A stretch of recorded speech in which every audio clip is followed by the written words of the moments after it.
রাজনৈতিক প্রতিপক্ষকে ঘায়েল করতে আবারও মরিয়া হয়ে উঠেছে মার্কিন প্রেসিডেন্ট ডোনাল্ড ট্রাম্প। তারা যেন আর কখনোই শক্ত অবস্থানে ফিরতে না পারে, এই জন্যই বিচারের মুখোমুখি করে কোণঠাসা করতে কুকৌশলে এগোচ্ছেন তিনি। আর এই নিয়ে সমালোচনার ঝড় উঠেছে যুক্তরাষ্ট্র জুড়ে।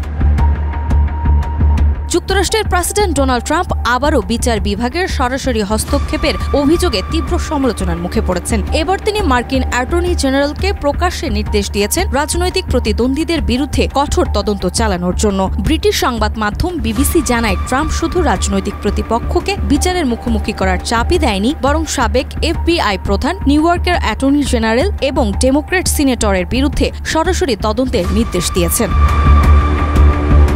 ট্রাম্প 21 সেপ্টেম্বর সামাজিক যোগাযোগ মাধ্যমে লিখেছেন, নায়াসিনামাইড ও স্যালিসাইলিক সমৃদ্ধ লিলি ফেস ওয়াশ, যা ফেসের ডেড স্কিন সেল দূর করে দেয় দ্বিগুণ ফাস্টার ব্রাইটেনিং। আমরা আর দেরি করতে পারি না, এটা আমাদের সুনাম ও বিশ্বাসযোগ্যতাকে ধ্বংস করছে। এরপরে তিনি ক্ষোভ প্রকাশ করে অভিযোগ করেন, কিছুই হচ্ছে না। ডেমোক্র্যাটরা ট্রাম্পের এই কর্মকাণ্ডকে একনায়কতন্ত্রের পথে যাত্রা বলে আখ্যা দিয়েছেন। সিনেট সংখ্যালঘু নেতা বলছেন, বিচার বিভাগ সবসময় নিরপেক্ষ ছিল, অথচ প্রেসিডেন্ট এটিকে তার শত্রুদের বিরুদ্ধে অস্ত্রে পরিণত করেছে, তারা দোষী হোক বা না হোক।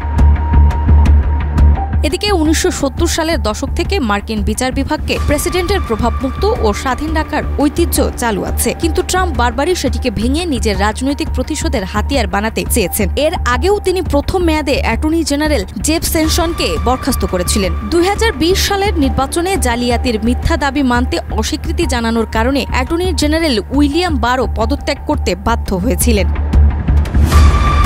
ট্রাম্পের এই কৌশলকে বিশ্লেষকরা বলছেন, তিনি বিচার বিভাগের নিরপেক্ষতা ভেঙে সেটিকে রাজনৈতিক প্রতিপক্ষ দমনের অস্ত্র হিসেবে ব্যবহার করতে চাইছেন, যা গণতান্ত্রিক ব্যবস্থার জন্য সরাসরি হুমকি এবং একনায়কতন্ত্র প্রতিষ্ঠার স্পষ্ট ইঙ্গিত।